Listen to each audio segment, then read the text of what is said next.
जेव्हा प्रत्येकाचे पाय ग्रंथालयाकडे वळतील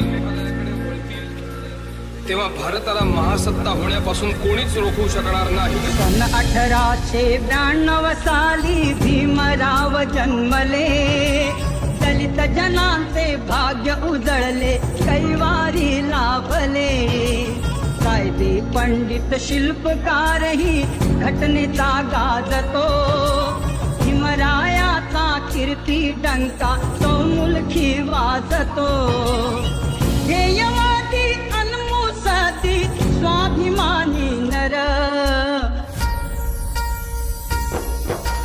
भीमराव आंबेडकर धन्य ते भीमराव आंबेडकर, भीमराव आंबेडकर धन्य ते भीमराव आंबेडकर.